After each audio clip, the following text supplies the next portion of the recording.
Thank you, everyone, for joining us today. Some people may still be trickling in, but it should not be disruptive. So I'm going to go ahead and start with our event.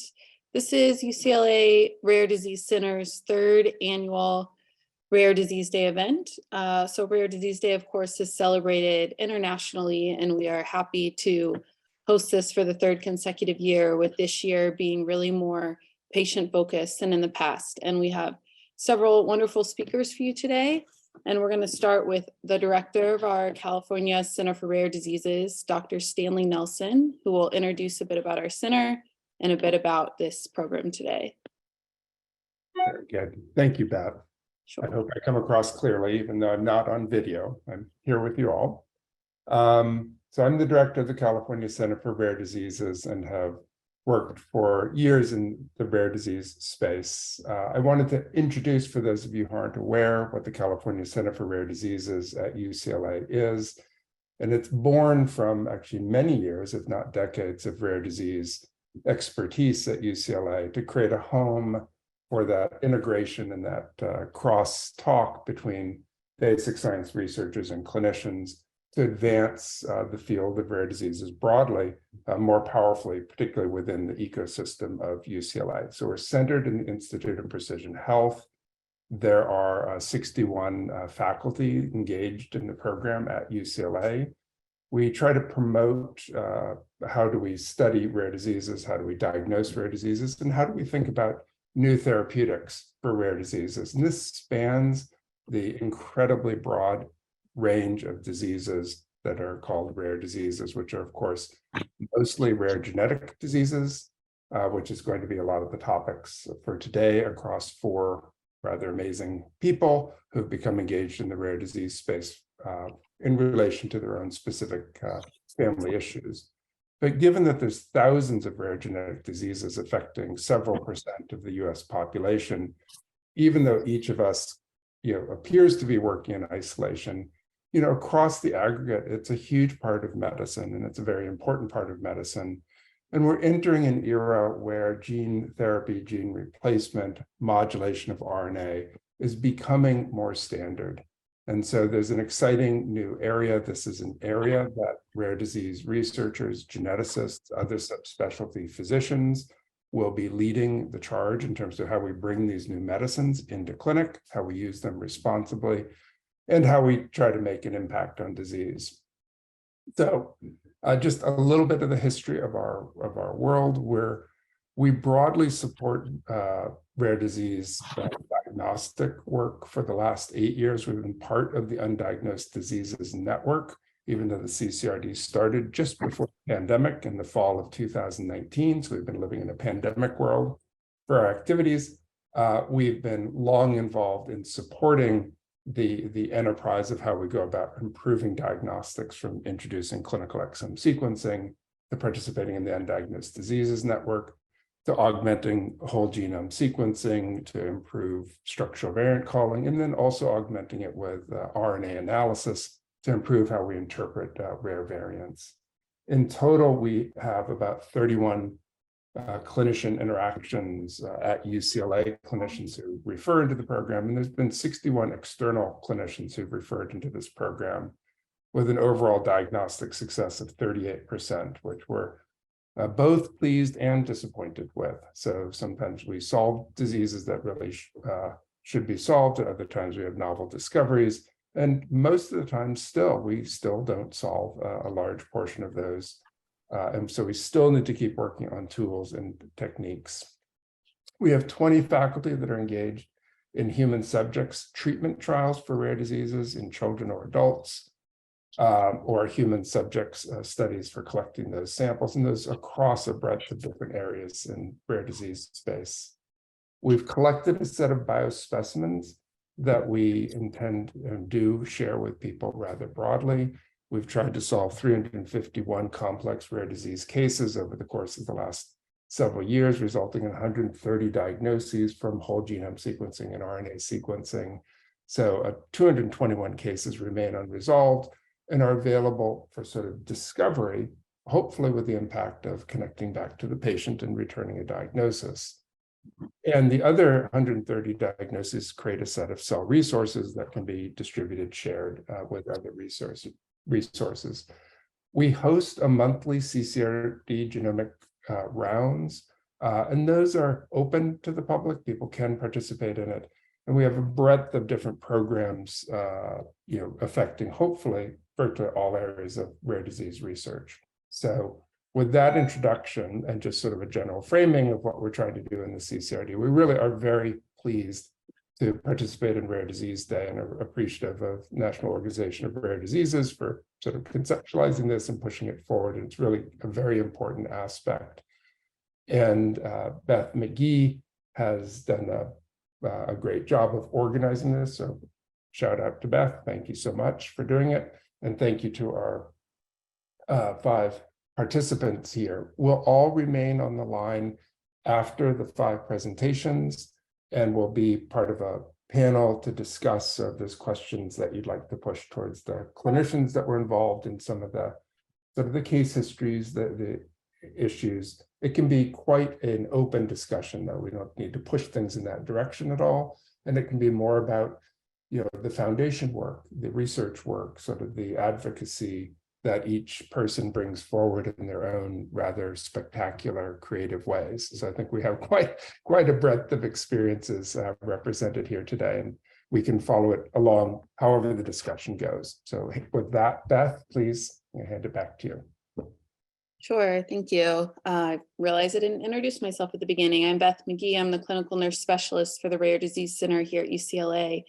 And so as you can see, sometimes there's hiccups in the Zoom world and having things happen live. So we will have some pre-recorded videos from all these lovely parents and patients that agreed to speak today. And I'll do a brief introduction for each of them. And then I'm going to go ahead and start with Dr. Nicole Haggard. And feel free, Nicole, to share your video here and give everyone a hello. Dr. Nicole, she's going to speak really about building your care team. So from time of diagnosis with her son through their stay in the hospital, through the experience to going home, and highlight her experience at UCLA. So without further ado, we'll start with her video.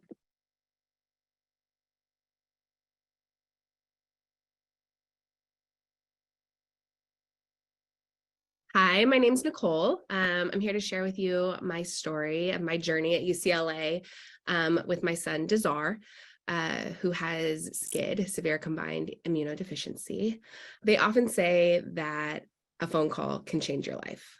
And I didn't really understand what that meant until it happened to me. So 4 days after my son was born, I got a phone call from Dr. Terry Ahn, who was a fellow. She said she was a fellow at UCLA's Allergy and Immunology Department. And she was like, so we got the results from your newborn screening, and I just have some news that I want to share with you, and your son doesn't have any T cells. And right away, my heart dropped, and I said, my uncle's Maurice Elias. And she said, oh, so Maurice Elias, my uncle, was the very first kid to get treated for SCID at UCLA. This has been a long part of my family history. SCID is a condition where you are born without an immune system, basically. So you may have seen the movie with John Travolta where he's a bubble baby. Like, that's what happens with SCID babies. And so before they understood it, a lot of times what would happen is most of the kids, and in my condition, it's called X-linked SCID. So it's passed down through the mom, and only boys could get it. And they would die like within 3 months, because that's when our immunity wears off and they should have their own. And so for women in my family previously, their children would make it, their sons would make it to 3 months, and then they would pass away. And so Maurice was like a miracle, right? They did a bone marrow transplant with my aunt, who's also my mom, complicated families. But we even were like in Life magazine for it. I used to bring the Life magazine to show and tell at school when I was a kid. Like, this is something I was so proud of and is so deeply part of our family history.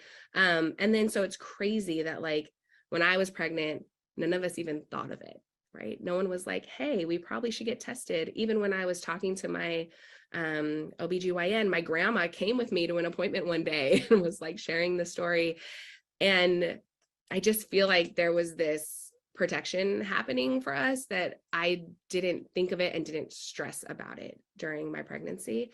And luckily, there was something we could do about it at this point. There were all of these aspects of like being a mom that I was looking forward to, right? And that shift of, okay, things are going to be different now. And what is this going to look like? And I think that part of it, just being able to like go with the flow and move through those different stages of it, are something that like really helped me be reflective.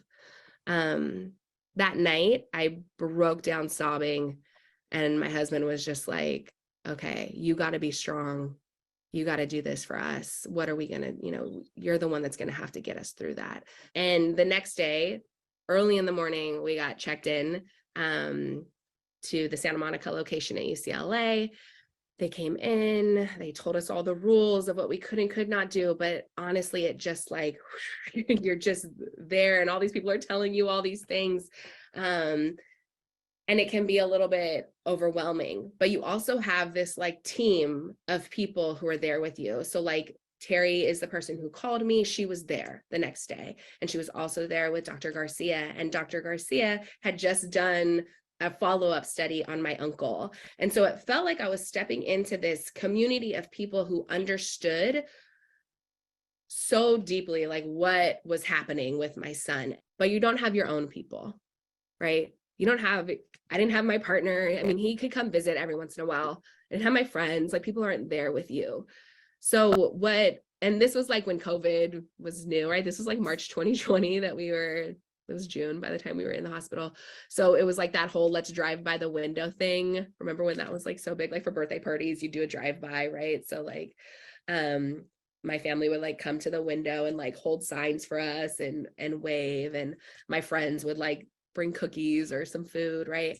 And there was one day in particular, so we would stand and look out the window and we'd look down at the people. And there was one day in particular where one of my friends was like, wait, I think I see you guys. And I was like, what? No way. Like no one had ever been able to spot us. And so I'm like waving like this, and she's like, yeah, you're right there. And she like told me what I was doing. And so she took a picture of it and then like circled where we were and sent that to everybody else. So now from like that moment forward, everybody could actually see where we were.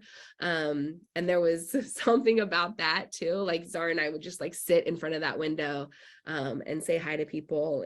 And it was really cool. The next step in Zara's treatment was that he was going to go in for something that they call apheresis, where they pull out his cells so then they can modify his cells to then put back in him, right? And they were like, okay, if we only have to do it once, that means we got a really great, gathering. And, so it was like all of this energy around what's his draw going to be like. And they called me that night and they were like, oh my God, his draw was so great. We don't have to do another one. I was so excited. We're going to get to go home. We're going to make it home for Father's Day. Like I was super excited. And then the next day they call me and they're like, he has mono. For a kid with SCID, having mono is like a big deal, right? Like anything that they could get, a cold, they could die from a cold, right? Like they have no immune system. And so a lot of SCID kids would die actually from pneumonia.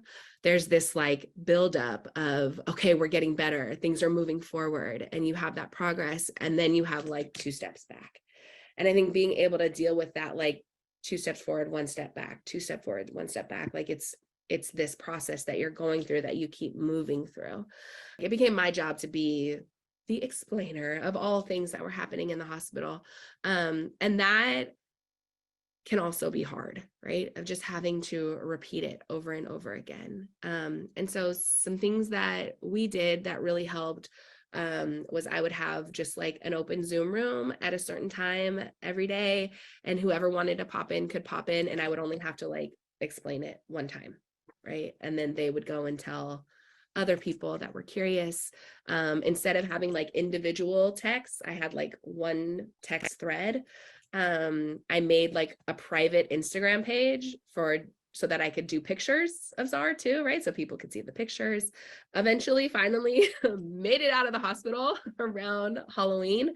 We weren't allowed to be together. At first, I still had to like move into a different house where he could still be kept pretty isolated and safe, especially with my stepson being a kid. There's like more of a fear of all the germs that kids get, right? That they could pass on to him. And then I'm not in the hospital anymore. I'm like in my house, and, you know, then we're back together, and I would be alone. And it was like those moments that I was alone, that those feelings would just come crashing down, right? And all of that, I had been in survival mode, and then all of that stuff started coming up for me, and I would just start crying. And it was like every time I was alone, it would happen. And it just made me like really realize that this was like phases of mourning that I had to go to. And I think we're so focused on their healing process that we forget that we're going through our own healing process too, and that there's healing that we need to do, and that it's okay, and that it does get better. We have our doctors who, you know, that were there with us from the beginning. So now it's like Dr. Moore, and I get to see him like every month, and we have conversations, and they've been on the journey with you. There was a moment where we were out, and it was in the in-between phases of like, can people come around Dazar? Is it safe, right? And can he go to the park? Can he play on playgrounds? Can he go to the grocery store, right? Like all of these daily decisions that I'm making to keep him safe. And it would make me like, it would be overwhelming. Sometimes I'd get angry, like, why am I the one that has to do this? Sometimes I'd be sad, like, I don't know what I'm doing. How do I even know what's right or not, right? And I was in a place where I was feeling this, and I was reading back into my journal from the beginning, and I was telling my sister, like, I just don't want this to be my job anymore. Like, how is this my life? How did this become my job, right? And Dr. Butte had said, everything you do is going to be a risk, right? It's like all about just like managing the risks. And it's your duty to be the one to minimize the risk, right? There is no perfect solution, but you get to be the one who navigates this with your kid. And I think about that all the time. Not that it's my job, but it's my duty. Like it's this calling that I have as his mom, right? And it's also this calling that I have for other moms who are, and parents, of course, right? Other parents who are going to be going through these similar situations. How do we navigate this so we can keep advancing our knowledge on what's going on with these conditions? And now we will, you know, we'll be at the pediatric clinic, and then we'll leave and we'll go on a walk around, you know, the hospital, and we'll go to that window, and I'll look up at that window where we were, and I have my baby on the outside, like just thinking about the journey, right, that you go through. And we're on the other side of it, and it's so beautiful. And it makes me think about my uncle too, right? Like we're all, each one of us that enters a study or deals with this condition, we become part of this bigger history of things that are helping other kids, and everything that we're doing is going to help advance to the next kid who's dealing with this. And it makes me feel so proud and privileged to be a part of this community.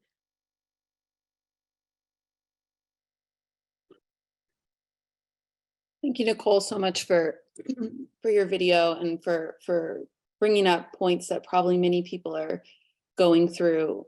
You know, anyone tuning in, I know we have some providers tuning in, familiar names. We also have many patients and families that maybe are either newly diagnosed or somewhere on the journey, or feeling some of that frustration, or have siblings at home. So anyone, of course, if you have a question, a thought from anything Dr. Haggard said, feel free to put it in the chat, and we'll get to your questions at the end.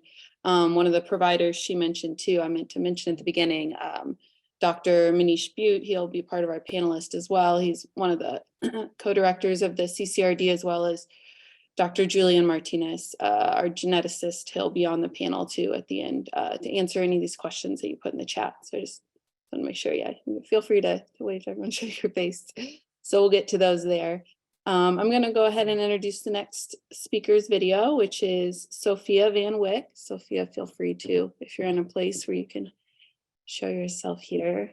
Hello, welcome. Sophia is going to speak today about creating a rare disease network. She's been instrumental in actually helping patients. I know there's been a question already about some trials, and she'll talk about something she actually helped set up within UCLA and some of our researchers involved in the CCRD.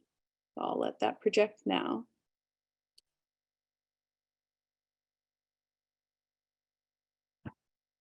Good afternoon, everyone. My name is Sophia Van Wyk, and I attend Santa Barbara City College, and I'm also a nanny.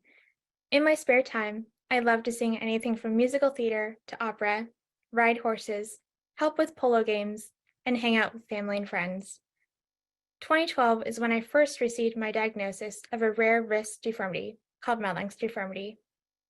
After that diagnosis, you could say my rare disease journey started to unveil itself and has ultimately led to getting diagnosed with EDS, POTS, MCAS, and BRPF1, just to name a few.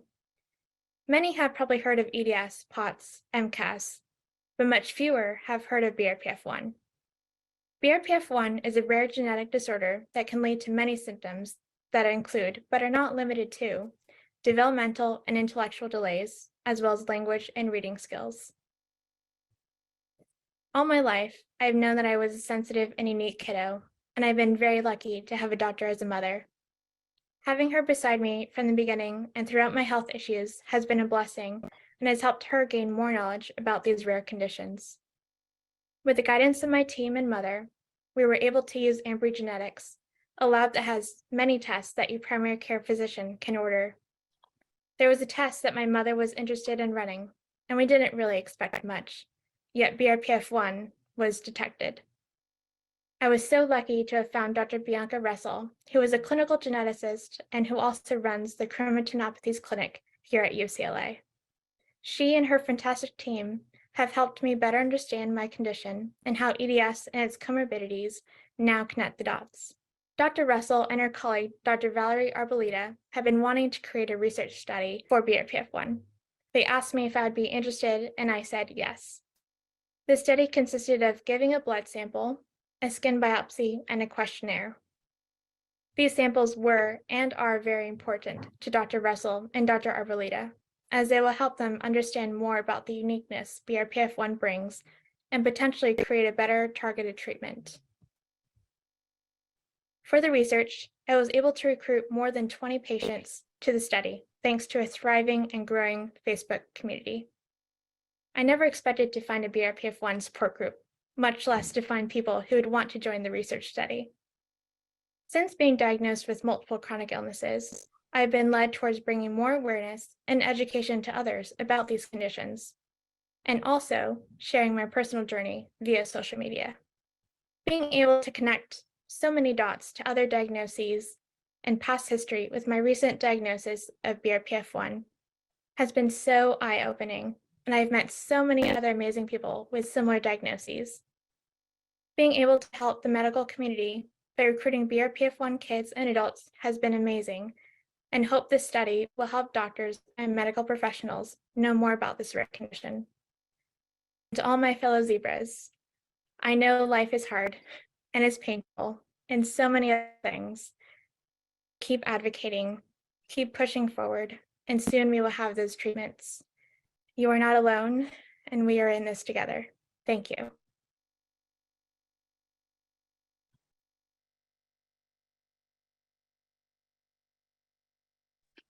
Thank you, Sophia, for those thoughts and for mentioning some of the providers here at UCLA that are very ingrained in the efforts of the Rare Disease Center, Dr. Bianca Russell, who's one of our geneticists, and Dr. Arbolita in pathology have quite a few studies going for rare disease patients for chromatinopathies. So thank you for that. And then I just wanted to highlight, in case anyone's new to the rare disease community or wasn't quite sure when you were talking about zebras there, show your stripes is a common kind of hashtag, I would say, for the rare disease community, just basically embracing the uniqueness and expressing support. I'm sure we all know no two stripes are the same for the more than 300 million people living with rare diseases. So thank you for that.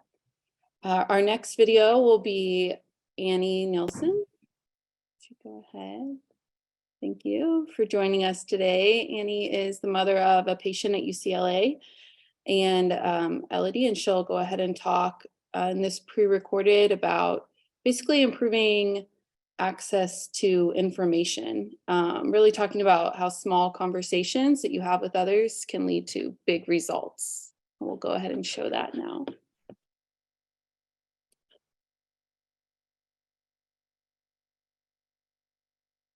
My name is Annie Nilsson, and I am the mother of a now 9-year-old girl who has a condition called intestinal lymphangiectasia. I wanted to share that a few months ago, I was knee-deep in coordinating flights, a rental car, a Ronald McDonald stay, 2 weeks of backup childcare for my daughter. I was preparing to take my then 8-year-old on a cross-country journey from Los Angeles to Delaware to seek a procedure for her malformed lymphatic system. And my choice, as I understood it, was between Delaware and Pennsylvania. These were the only 2 locations I could find where this specific procedure was being offered. I had learned about these programs in my tiny Facebook group, a patient advocacy group on Facebook, about 135 people. This is often the best and sometimes the only source of real-time information about her condition, intestinal lymphangiectasia. I was nervous to fly with my severely immunocompromised child, nervous to be away from my 3-year-old, sick over the cost of it all, and bewildered about how rare disease families ever make these things work. The hospital in Delaware couldn't tell me how long we would need to stay. There may be complications. There may be information they find that necessitates another procedure. Best to carve out 2 weeks, they said. 2 weeks is a long time to be in limbo across the country from your home. Why couldn't there just be a lymphatic center in Los Angeles that could do this procedure? On the day I was set to purchase the tickets and finalize the trip, we happened to have a video check-in with my daughter's gastroenterologist at UCLA. This was a standard check-in, and we were discussing her tummy, not her lymphatic system. But toward the end of the call, she was typing, looking something up in her computer, and just sort of to make conversation, I mentioned the upcoming trip to Delaware. I said, oh, she's getting an MR-guided lymphangiogram to measure leaks in her lymphatic system. The doctor was still typing, but then a look of recognition came across her face. MR lymphangiogram. I'm pretty sure there's someone here doing that now. I just referred a patient to him. My jaw hit the floor. Weeks and months of fretting over this upcoming journey, and the very highly specific thing we had been searching for was here in our backyard at our hospital. But why didn't we know?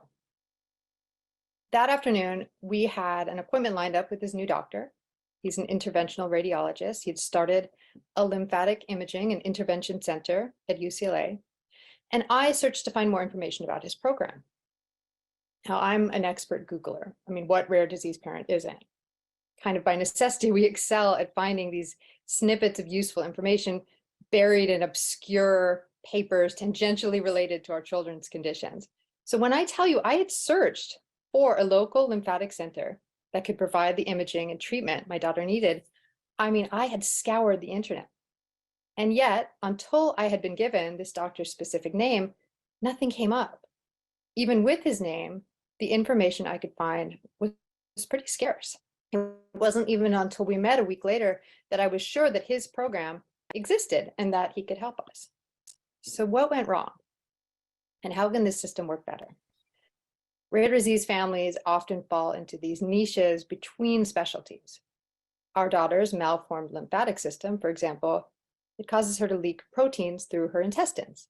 This causes malabsorption, diarrhea, vitamin deficiencies, hence the gastroenterologist. It also causes her immune system to be severely impaired, so we see an immunologist. And we see a geneticist to try to figure out the root cause of her condition. These are disconnected specialties. And when we're in their offices, we're dealing with those specific aspects of her condition. There's no overarching department that houses her disease. And because UCLA is so vast and treats such an incredible array of conditions, neither we nor her specialist had an easy way to learn that a lymphatic imaging and intervention center had opened in our backyard. So what can patients and parents of patients do to get ahead of this? Well, first, tell your story. Tell every part of it. Make it known what you're seeking. Tell your doctors in totally different departments exactly what you're dealing with, what you're searching for, and what you've not yet been able to find. be persistent, be annoying. Tell your doctors, but also tell your dentist. Maybe she's married to the interventional radiologist you're seeking. Tell the head of the PTA. Maybe her sister-in-law is heading a clinical study on lymphatic leaking. Write a piece for your local newspaper. Maybe a young doctor reads it and decides to make that his specialty. Get the words out there. The more people that know the details of your story, every detail, the better chance you have of making these connections. And they can make mean a world of difference in your care. Perhaps if I had made a habit every time I spoke with any doctor of telling them that we were seeking a lymphatic imaging and intervention center in Los Angeles, perhaps if I had said those words over and over, repeating myself to the point of embarrassment, perhaps the connection could have been made earlier. So that's our side of the equation. Parents and patients have to speak up. But what about the other issue? Why was this lymphatic center under our noses, yet so hard to find? How can institutions make their offerings better known to the public and better known to their own doctors? How can doctors share their work in other specialties in a way that is efficient and makes sense? UCLA has some of the most brilliant medical minds we've encountered as a rare disease family, but there are 2,000 of them. They can't all be buddies. They can't all know what each other is up to. Now, I learned about the program in Delaware from my Facebook group. And these spaces, problematic as they can sometimes be, are often lifelines for our families. But they're typically patient only, and clinicians have a good reason to be wary of joining. But a clinician or institution with a new offering would do well to seek out these spaces and contact the admins and make their offerings known, because this can be the most direct path forward, helping families in these rare and underserved niches. Also, clinicians would do well to remember that no matter how kind their bedside manner, it can still be intimidating to be a patient or a parent seeking care for a condition with no clear home. Not everyone finds it easy to speak up in that setting. We see how busy doctors are. We're nervous about bothering them or insulting them, or sometimes we don't even know how to ask for what we're after. Making a habit of asking about the other aspects of a patient's care across departments, of asking if their needs are being met outside of your specialty, goes a very long way. Thank you for giving me the opportunity to speak about this. And thank you, UCLA, for providing this space for rare disease families to feel like they matter. Annie, thank you so much. I know that your your words will hit with some of the providers whose names I recognize in our participants today. You know, part of why CCRD exists, we of course think UCLA is a great hospital with great offerings, but you know, not everything is captured as it should be on the website. And you know, even myself, I had a hard time finding that provider. I actually had to ask Annie myself how to find him. You know, we've expanded a lot within recent years at UCLA, added multidisciplinary clinics for support, but you know, sometimes we just don't know what we don't know what's functioning within departments, and that's a big, you know, a big effort of the Rare Disease Center is to figure out from patients, what do we need, where are the gaps, what can we improve. We're ever expanding, so definitely don't be afraid. Don't be afraid to ask, and don't be afraid to reach out to us. What we will include at the end of this event, resources that anyone spoke to, especially our last speaker today from NORD, and we'll include, of course, our website if you haven't already found it. We have a link there for patient registry, and any questions are always open to be emailed to us at our CCRD account as well. So thank you so much. Our last patient or family member speaker today, I should say, is Mrs. Portia Iverson. She may be able to connect with her internet, and if you're not able to, perfect. Hi, so much, Portia. So just a brief introduction. Portia is, she's a published author, and she's going to take us on a 30-year journey, really, about her advocacy efforts over time for her son, and really some monumental programs that she started up at UCLA through those efforts. So we'll go ahead and transition to her video.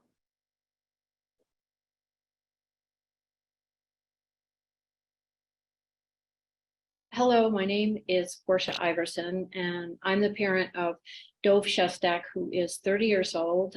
He has autism and he's nonverbal. In 2017, which I guess that's about 6 years ago, the genetic mutation that caused Dove's autism was found by Stan Nelson's lab at UCLA. The constellation of developmental symptoms related to Dove's genetic mutation is called Kleefstra syndrome, though this is a loosely defined group of disorders. They're related by having to do with this particular genetic area where Dove's mutation was found. Our background is that Dove started showing signs of some kind of developmental problems really early at like about 10 months old. And by the time he was 18 months old, he was diagnosed with autism, which we knew nothing about, but it didn't take long to figure out that there was very, very little research going on. And that was really discouraging. By the time Dove was 2 years old, we started a research foundation called Cure Autism Now, otherwise known as CAN, because we felt like it was the only thing we could really do. And as Dove was getting a little bit older into toddler years and a young child, it was clear that he had a severe form of autism. So we really wanted to do everything within our power to try to move the research and science ahead about figuring out autism, because we thought that was probably the main thing that could help him, along with therapies and things. But he wasn't as responsive to the usual therapies for autism as some. When we had this realization that we had to do something to speed up research, we tried first meeting with the handful of scientists. There really weren't many who were already working in the autism field. And one of the biggest problems we learned immediately was there was pretty much no funding coming from the federal government. That was one of the things. And frankly, I was alarmed by the lack of a sense of urgency and motivation that these little handful of scientists had. They were kind of going along at their own pace and felt no real urgency about it, while as we parents at home with a child with severe disabilities, felt it was a very urgent situation. So the next thing we did was tried to discover scientists, and this is where I met Dan Geffen and also Stan Nelson and Bruce Miller and other people at UCLA. Try to find scientists and researchers who were in fields that could be related to autism, but who were not working on autism and didn't really know much about it, but perhaps could lend a really fresh eye to it and give us advice about what to do. And that's exactly what they did. And what they told us was that when they looked at a review of the literature, that the only thing that was really coming through as a signal from the tiny bit of research that had been done was that autism did have genetic underpinnings in many cases. That was clear. And they actually suggested that the best thing we could do was start some sort of a gene bank or a repository for genetic samples and clinical data, so that it wouldn't just be these tiny islands of scientists and researchers working on their own with tiny little collections of families, and that this would speed things up. Based on their advice, we started a research foundation, Cure Autism Now, CAN, and that organization was around for about 15 years and eventually merged with Autism Speaks. We really did create, along with many other parents, a true human connection between the families, the parents, the children with autism, and the researchers and scientists. And that was so important because it changed the whole feeling of the research from an academic pursuit, with rewards that had to do with people's professions, into kind of a race against time for these children who needed help. And a lot of people got on board, a lot of parents did, and a lot of scientists did. And I think we really cared about each other, and it made a big difference in the pace of research, the devotion and motivation of the scientists, and the advancement of the field. I think Cure Autism Now brought fresh new minds and perspectives into the field of autism research, people who could think outside of the traditional box and bring new scientific perspectives. as well as this sense of urgency and a sense of hope, very importantly, to the field. Maybe the most important thing that happened was we did take the scientists' advice and started a gene bank. It was called the Autism Genetic Resource Exchange. And it was the first gene bank for autism anywhere that required people to put in samples if they were going to take out samples. And what happened was, instead of individuals working on these tiny little deposits of samples, they suddenly had access to a much larger database of genetic material and clinical data. And that allowed a lot of people to conduct research that there's no way they would have been able to otherwise. And if you think about it, how expensive it is to set up a gene bank, an individual lab isn't really in a position to do that. So this way, if you wanted to recruit scientists, researchers into the specific area that you would like to see research on that is involved with your child's disorder, you have something to offer because you've organized other parents and clinicians, and now there's some material to work with. And so even people from completely outside the field, but who might have great new ideas, suddenly are able to really seriously consider working on what's important to you and your child. So how has the discovery of the gene mutation that Dove has, that caused his autism, how has it affected us, and how has it affected our family, and how has it affected him? Well, the first thing is we can stop looking for the cause of his autism, which we've spent decades doing. And second is we can truly rest assured that we're not overlooking some rare metabolic disorder or some treatable condition.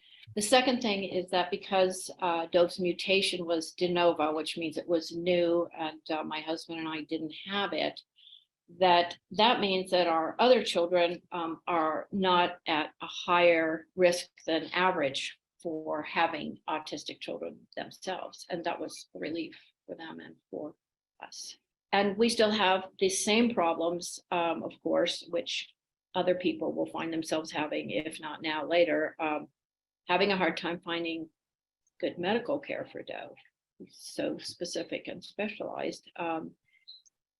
Not able to find dental care that can be done under sedation. And probably the most troublesome is we are unable to, at this point, after many years of looking, to find safe, caring, long-term living situation for Dove as we as parents are getting older. And we need to really think about where is he going to live when we're gone. The state of California is not prepared for this, and there's many other people in this very precarious situation. For that reason, my advocacy efforts have shifted focus now to working to create appropriate and affordable housing options for people with developmental disabilities, specifically adults, as their parents age out. So knowing what I know now, having started a research foundation, eventually found the gene. I didn't find it, Stan Nelson did, and others, for Dove's, that was the cause of Dove's autism. If I had a child with developmental disabilities and a genetic mutation revealed a diagnosis of a rare disease, the first thing I would do is I would find anyone who was working on that disease, and I would really try to get to know them. And I mean personally, like really create a relationship, a friendship, a connection, and then try to help them in any way I could by fundraising, helping to support their lab, or lobbying, for example, to get more money into the field, which we did quite a bit of. As each generation of parents age out, we need to pass the mantle of advocacy on to the next generation of parents, because that's how things get done, basically. You guys have to take up the mantle and go from here.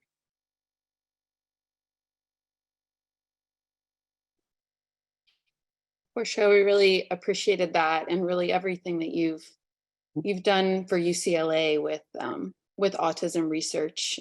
Just to give some credit here, we have a large now Center for Autism Research and Treatment, of course, that gene bank that she spoke about, and really some some cutting edge research because of that time and sweat and tears, I'm sure, that went into helping build that. And just for all of the 4 speakers you just heard from, just like, thank you for your curiosity of, you know, finding different solutions, you know, sparking providers' minds to think about other things that can be done that perhaps weren't being done. It's just greatly appreciated by all of us, more than you can know.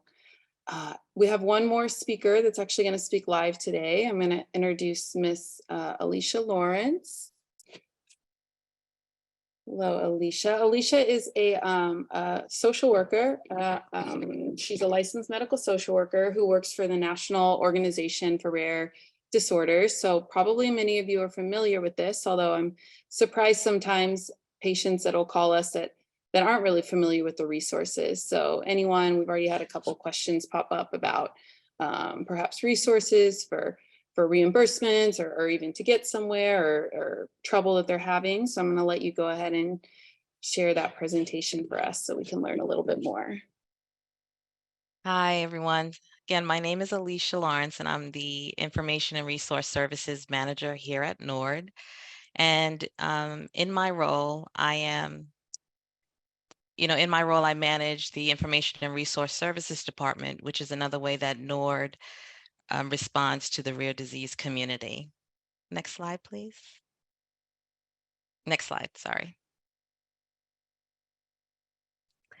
So NORD's mission statement is that NORD is to improve the health and well-being of people with rare diseases by driving advances in care, research, and policy.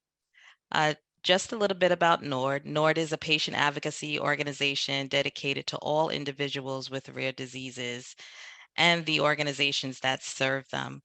This year, we are celebrating our 40th year as the hub of the rare disease community and leading efforts to connect patients and patient organizations with stakeholders and driving progress for all.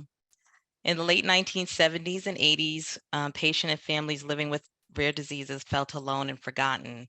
At that time, there was very little done on the study of rare diseases and the development of treatments. Leaders of several rare disease patient organizations formed an ad hoc coalition that was instrumental in passing the Orphan Rare Disease Drug Act in 1983, which created financial incentives for the development and treatment of rare diseases. Next slide. For many patients and families with a rare disease, NORD is usually the first organization connected for support. In recognizing the need, NORD developed the Information and Resource Services Department. To start, I always ask or recommend that newly diagnosed patients access our NORD Rare Disease Database. It's a database that has over 1,200 rare diseases and it takes a look at rare diseases, their symptoms, expert organizations, including patient advocacy organizations, and so much other information for the undiagnosed and recently diagnosed patient that's starting their journey. We also have a NORD website, which is our rarediseases.org, which is a treasure trove of resources, patient stories, engagement opportunities that you can find on the website. I'm going to talk about a few of our programs today. The first, of course, is the Patient Services Department, which is a full operating phone bank connecting directly to patients, families in needs. Last year, we were actually able to help over 69,000 calls, answer resources. We also were able to answer 65,000 emails. When people call in for resources, a lot of the resources are related to the financial burdens of the disease and the diagnostic odyssey, household expenses, utility cost. Some of the panelists talked about traveling out of state, the need for copay assistance. These are really big barriers to care and access for patients and families across the country. But there are a lot of other resources out there that can help. NORD's patient assistance programs are some are more so are disease specific, and some of those help with educational tools to medical funding to non-medical funding. We have a caregiver respite program that since 2019 has been able to help 683 patients and families. Our programs also help with laboratory and diagnostic testing, physical and occupational therapy, durable medical and adaptive equipment, as well as travel to medical appointments. Last year, we were able to help over 6,000 patients, totaling over $30 million. And the assistance is for residents of the US, residing in the US, and is also the US territories. When patients do, now our programs unfortunately we don't have programs for every rare disease. So when patients and caregivers reach out seeking assistance for a disease state that we do not have a program for, the Information and Resource Services team, which is the team that I lead, provides other potential information and resources that may be able to assist patients. We also have a research team which supports and gives hope to the rare disease patients and their families. We administer a research program through which we provide grants that have resulted in numerous published advances and at least 2 FDA-approved therapies. NORD works with rare disease organizations to launch specific registries to support research through the natural history study, and that is our I Am Rare. We also have Rare Launch, which provides an accessible self-guided educational platform that allows an individual to explore the steps to start a not-for-profit and or to engage in starting or expanding research efforts as a not-for-profit leader. We also have the Rare Disease Cures Accelerated Data Analysis Platform, which is an FDA-funded initiative that provides a centralized and standardized infrastructure to support and accelerate rare disease characterization with the goal of accelerating therapy development across rare diseases. In the last year, we've also have centers of excellence that were created or throughout the country. Right now we have 31. And the purpose of the centers of excellence was to give those living with a rare disease the best standards of patients are able to access multiple designated centers, which each offering access to the best possible coordinated multi-specialty clinical care and diagnostic opportunities for rare diseases. We also have on our website clinical trial information, which can be found at clinicaltrials.gov, our rare disease database reports, the genetic and rare diseases information website, genetic counseling, or you can reach us at our Information and Resource Services team, and we would be able to provide that information. Next slide. NORD is a partner for patients at every step of the rare disease journey. At NORD, our motto is "Alone we are rare, together we are strong," and it is the core of all of our services. We support rare disease patients, families, caregivers, and medical professionals through several key initiatives, which include patient assistance, advocacy, regulatory affairs, education, mentorship for patient organizations, and research support. Our advocacy and policy team works with policymakers on Capitol Hill, in the White House, and government agencies all the way down to local levels to help inform policies that are reflective of the need of the rare disease patient. If advocacy or policy changes is what you strive for, you can also get that information or get involved at rareaction.org. Currently, we have over 18,000 advocates across the country in our Rare Action Network who fight for regulatory and policy changes to best support rare families in every state. We also have on that website our annual state report card, which rates all 50 states on the performance of their rare disease policies, such as newborn screening, Medicaid eligibility, and prescription drug costs out of cost pocket protections. And I encourage, if you can, for those who would like to check that out. Next slide, please. I provided just some helpful links as it relates to our website.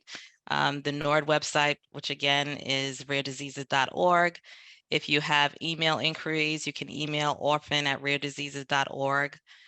Our NORD rare disease database, you would just plug in your rare disease and it will give you a report that will have very reader-friendly information on the diagnosis.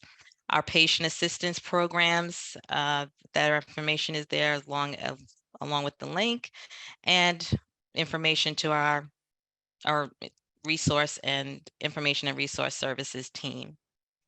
Next slide.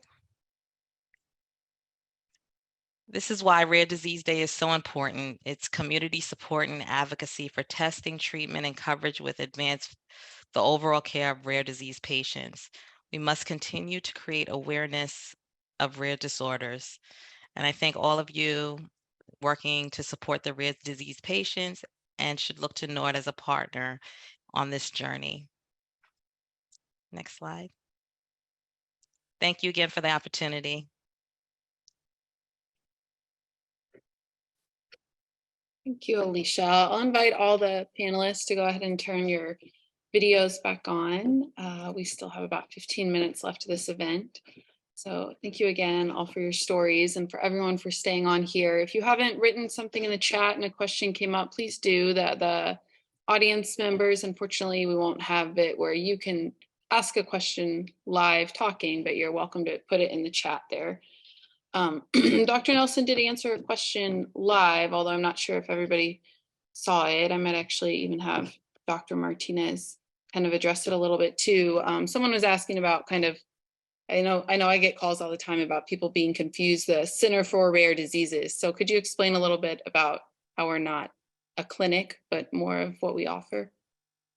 Yeah, so the California Center for Rare Diseases was established to serve as a hub or a center to bring together the expertise of clinicians with that of researchers to try to find answers for rare to diagnose conditions. The intent of the center is to leverage advances in new genomic technologies to offer those that are not clinically available yet to individuals who are trying to understand sort of their diagnostic journey and odyssey. So in many instances, what ends up happening is that many patients come referred to UCLA clinics, undergo standard of care clinical evaluations and testing, and no answer is found for what their etiology is, or they reach a diagnosis for which there is no known etiology. And what the CCRD offers are a number of opportunities for on the research side of things to find answers to those conditions. And that can span from programs like the Undiagnosed Diseases Network and many other opportunities through specific clinics and research programs that are looking to understand better the causes of rare unknown conditions. So what we typically do is that we serve as a center that can help you triage your questions, if they're medical, to the clinical side, to experts on the clinical condition that you have questions about. And we also provide opportunities on the research side to explore either achieving a diagnosis, or if you have a diagnosis, finding partners that are studying those conditions for potential therapeutic interventions. Thank you so much for that answer. I hope that helped people out. And feel free, if anybody has questions in the future, to always email ccrd@mednet.ucla.edu. That'll be emailed to everyone at the end. You don't need to remember that. Dr. Butte nicely has his hand up here. I'm going to let him ask a question. Thanks, Bev. I was really moved by the talks over the last hour, and I wanted to jump in first with a question for Annie. I'm lucky to have gotten to meet you and your daughter now over many years, but I was struck by something you said about how you have to coordinate your visits with many different doctors. And I know for a lot of the patients who come to UCLA, they have to come from a long way, maybe an hour or more of driving. And that's just from Santa Monica. No, I'm just kidding. But it is an important issue that I think we sometimes overlook. And I think you really brought up some very good point there. But I'm curious to hear from you. What do you think a solution could be? What should we be working towards in terms of facilitating that for you? Yeah, so it really has been one of the biggest challenges. We feel really lucky to have UCLA, almost in our backyard, and we have just such incredible doctors at UCLA. But we, as a very connected, privileged family, had no idea that certain things existed. I'm learning things today. I'm like, oh, I didn't know that resource was there. I mean, it's so hard when it's so vast. And I was discussing with my husband, yeah, what would I expect? What could make this better? And so potentially, maybe it's like a social worker or somebody who can, like, I don't know if people are typically assigned a social worker, but somebody who is specifically trying to coordinate, okay, what specialties is your condition spanning? How can I get these specialists to be communicating with each other for your child's condition? Because that has been coordinating the doctors in different departments that don't normally have anything to do with each other has been extremely hard, and extremely hard for parents because I don't know how to do that. And I don't know what's happening behind the scenes. There have been times where I thought conversations were happening behind the scenes, but the doctors had no idea the other existed. And so, yes, some sort of a guide, like a human guide that could help facilitate that communication would be, invaluable. Do any of the other folks want to unmute and share if you have any ideas about this too? Yeah, go ahead. Yeah, well, I think that would be incredibly great, because I find that with my son having autism, which caused by a rare genetic mutation, he has a lot of medical problems, psychiatric problems, all kinds of problems, and I'm actually getting bounced back and forth between clinics because they don't really, they say they don't know how to do it, and then the other one says no, they do, but and you know what I mean, both of them saying no, we can't prescribe that, they can, and then no, they can. It's extremely a bad feeling, because you just, when you get off the telemedicine, you just feel lost, you don't know what to do next. So I think a care coordinator would be really a helpful thing. I agree, that's a great idea. Thank you. I have a question that was asked live here for Alicia about your patient assistant efforts, if they're inclusive of non-English speakers. And I think I might just add on to this kind of a question that I had or someone might have, and it might be detailed on your site, but is there anything about kind of income levels also, or any kind of restrictions there for your services? So our assistant programs, we do have multi-language. If we do have a Spanish speaking line, however, we do have access to other languages as well. So it's not just for English speaking patients and families and caregivers. For the patient assistant program, some programs do have income eligibility requirements. However, the team does really work hard to look at other circumstances, right? Because just because you're making a certain amount of money doesn't necessarily mean that you are doing well. There's a lot of other expenses that go into that. So the team does really try to work with the patient and family to find out ways to be able to approve a patient. It's very true. And I just wanted to just say something about what Annie and Portia were talking about. I do get a lot of calls as it relates to navigating the healthcare system. And because of my background, I tend to case manage where I'm not supposed to really do it, but I just feel like, for some they're so overwhelmed. So I will say, listen, I want you to do this, this, and that, and then call me back. Do this, this, and that, and call me back, because it definitely is very overwhelming for a family to be dealing with what they're dealing with and then have to figure out the whole healthcare system. So I do agree, having a case manager or a care coordinator for patients is very valuable. Thank you so much for those thoughts. I also found it really helpful to record the conversations with the doctors. Like, you're talking to so many different doctors and you forget things and you're overwhelmed, and were you listening? So a lot of times, like when Dr. Butte would come in or another doctor, I would just like hit the record and be like, I'm going to record this, okay? So I remember, or I would like call my mom on Zoom and she would listen too. So there's like two of us listening. I think a lot of it is you feel like you're doing it alone too. So how can you just bring more people in to help you with the solutions? Totally. Good So important. suggestion. We have another question that I think Nicole talked about a bit in her video. Others, I'm sure you have more to say, as probably do others, but it says for the parents, and I would say Sophia, even though you're not a parent, you could be included here. How are you able to manage your child's mental health while managing your own? Or I think in your case, it could just be managing your own mental health. And who was there to support you, your support systems? And how could those supports be strengthened, such as knowledge, supportive language, identifying signs of emotional stress, etc.? I think the benefit I had was that I was living in the hospital for 5 months. So all of the resources were like brought to me constantly. Like, did you know we have this? Do you know they can come do Reiki? Did you know they have music therapy? Did you know you can get a therapist? So there was a program that was specifically for parents who had long stays in the hospital, and they would connect you with a UCLA therapist. So that's something that I did that was really useful for me. And then they continued with me even when we left the hospital too. Yeah, you actually had to cut it out of your video, but you mentioned, I think, the Star Clinic in your video. Yeah, that's who it was. About Yeah. that. Yeah, for kind of mental health of families. Does anybody else have thoughts on that, or other people that had other children at home, kind of that additional stress? What do you deal with?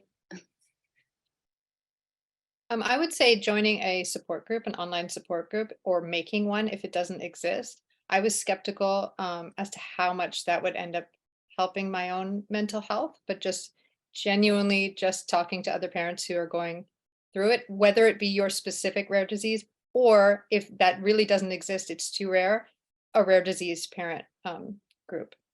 Even if you're not on Facebook for any other reason, those spaces are incredibly cathartic and supportive. And bonus, you often end up learning more concrete ways to help your child. Awesome. Thanks. Dr. Nelson, I'll let you take it. Sure. Yeah. So I would just say, Nicole, actually, your comment was really quite prescient, is that we do bring resources in the inpatient setting and work proactively, and really sometimes overwhelm people with that in that environment. And yet for many of our rare disease patients who are actually chronically ill, really quite seriously ill, and I'm reflecting now on our own Duchenne population, where we keep patients at home, essentially on a ventilator, in heart failure, needing a wheelchair, needing help with every activity of assistance. And actually, had they been in the hospital, they would be about the sickest person in the hospital, right? It's almost that dramatic. And yet we work hard to keep them at home because it's the right location for just a variety of reasons, right? We don't want that person to be living in the hospital for the last years of their life. So we work really hard to make that happen, but a really core component to that, which is not well done at the moment in our medical system, is providing any sets of really social services that do a good job of that. In the state of California, I'd say we're working on it. Some of the issues in terms of even getting care providers, nursing providers, home provision is an active area of discussion, and it's actively being worked on for how do we sort of bring some of those things to people's homes, because it's the right thing to do. It's the right sort of health environment, it's the right healing environment, and it's the right social environment for many, as opposed to, quite literally admitting people for the last months of their lives, which is really not, it's certainly not what I would want from my own son, and I don't want it for anybody else's children or parents if we can be avoiding it. So I think I would call on all of us to be echoing this and we can control this at our state level in terms of how do we push sort of state level resources across, Medicaid, Medi-Cal, Medicare, and across private insurers to make this a part of what health care is, right? Just because it's happening at home does not make it not part of health care, right? So you raise really a brilliant component. I think another thing that was interesting, there was one moment where someone in the hospital called me my name, instead of calling me mom, right? Like the nurses and doctors, they call everybody mom so they don't get your name wrong, right? And that it was just like this moment for me, and I just was like, oh my God, I'm a person, right? I think the whole experience, you become your condition or your child's condition or whatever it is. And when Portia was talking about like how important it is to make connections with the doctors and, you know, the your whole team, I always tried to make it to a point to talk to them about something that had nothing to do with Desar, right? And when my friends would call me, it was kind of a rule, like, I'm a real person too. I have other things going on besides just this. And it's so important to have those spaces where we're allowed to be more than that. And that was really helpful for my mental health. I love that. Yeah, thank you for saying that. No, I would even extend that further, that our kids are more than their disease, right? They happen to be living with the disease and have enormous challenges.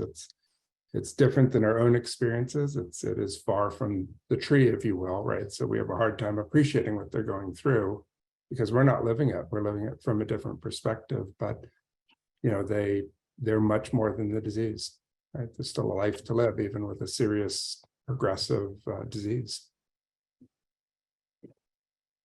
I'm going to ask a question to Sophia here, since she's kind of the youngest in this group and the only really patient herself. You know, we were talking about resources for parents and, you know, going through these diagnoses that probably took a while to get to a term when you were a teenager. Are there kind of just any bits you want to share about maybe resources you wished you had or something that helped get you through with other, you know, adolescents can be just difficult, right? Other adolescents. So anything you want to share? We might have some others on the call joining us that are in your same place. Yeah. So as you guys all know, all these rare conditions like take a long time to get diagnosed. And I was so lucky to have, you know, mom as a mother. So I got to have that privilege of her coming to appointments and putting her, you know, knowledge in. But then also wanting to have that support group where, let's take BRPF1, which is a rare condition. I was not aware that there was a Facebook group dedicated to that condition. And I was surprised at how many people were on that group. And a lot of them are little tiny kids. And there's probably like 2 or 3 that I've met that are teenage in there. But just having that support, not only with BRPF1, but EDS, POTS, MCAS, and everything that comes with those. I know wanting to have people that actually understand, not only people that are, you know, loving and, you know, want to listen to your story, but actually understand what you're going through. I found that reaching out to those communities, those support groups, whether that be online or something, you know, locally, I found those to be really helpful. And I do wish that I had them a little bit sooner. But again, we didn't have those kind of answers back then. Let me see if there's any other questions here we haven't answered. You know, I feel like a lot of points were brought up that we could have so many more discussions on. You know, Portia, I feel like her comments about housing transition could really be a whole section in itself. And I really do hope that CCRD efforts going forward, you know, that we can have more kind of webinars or events, even more discussions with families about ways that we can improve. You know, I will send a resource to everyone after. Everyone who attended or registered will get Alicia's resources. You'll of course get resources for advocacy groups. Welcome to give us feedback there. And if you would be interested to join any further discussions or efforts that we could host maybe even a few times a year.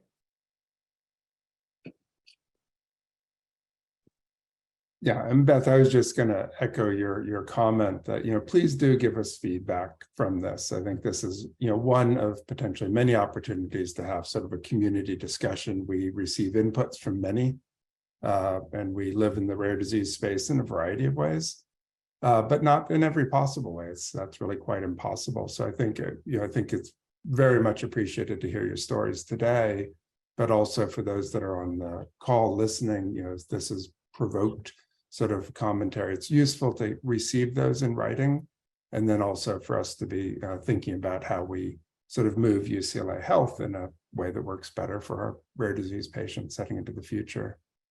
There was actually one question, which is from Beatrice Mallory online, in terms of what is the work that the CCRD is doing to recruit and train diverse geneticists, which is, of course, a very important area, as Beatrice is pointing out, because there is sort of less sort of confidence, faith, and that's reflected in a variety of health outcomes, which is to the detriment of all. I'm wondering, Julian, would you like to make a comment in terms of sort of outreach done in terms of how we're trying to train medical geneticists and the outreach that we're trying to do? Yeah, that should be another webinar in and of It's itself. it's a huge area into itself. I think it's important to know, where do we start in the pipeline, right? I think we've moved farther and farther back because we understood that medical school wasn't the right time point. We actually have to start at the college level, introducing undergraduates to the possibility of a career path. One of the challenges that we've identified is the large debt that a lot of medical students are graduating with really limits their ability, particularly when they're from underrepresented communities, maybe the first time in their families that they're going to medical school and they're trying to forge a path forward. And the large amount of debt really limits their ability to make a significant choice in sort of a specialty like genetics, right? So there's a number of barriers that we're trying to address, that a lot of medical schools are trying to address, and that we as an institution are doing to try to participate in those efforts, but also to outreach our own local community, to go to the Cal State LA system, to go to clinics that serve primarily underserved populations, to provide genetic services that normally are not provided. So yes, so please, if you can be one of our big supporters and advocates of ensuring that there's better representation of the faces of geneticists, we would appreciate it. Our pipeline is very thin, so we want to make sure that everybody knows that being a geneticist that serves those communities is of utmost priority to all of us. So. Thank you so much for including that. Well, in interest of time, it is 1:22. So I do, unless there's anyone else, Dr. Nelson or Dr. Buter, Dr. Martinez, with any closing thoughts, I'm okay with ending this discussion for today. And again, big thank you to our panelists. Thank you for everyone attending. We will send you out the link live if you want to share it to anyone else that missed it that you think would be interested. Look for that coming in about the next week or less. Yeah, and I'm sorry we couldn't answer all questions that I see coming up on there, but please do write in. Yeah. And thank you, Ever, for participating. Appreciate it. Thank you. I just want to give a quick thanks to Elizabeth for this great, amazing coordination, and Alfredo went so. Yeah, thank you, Portia.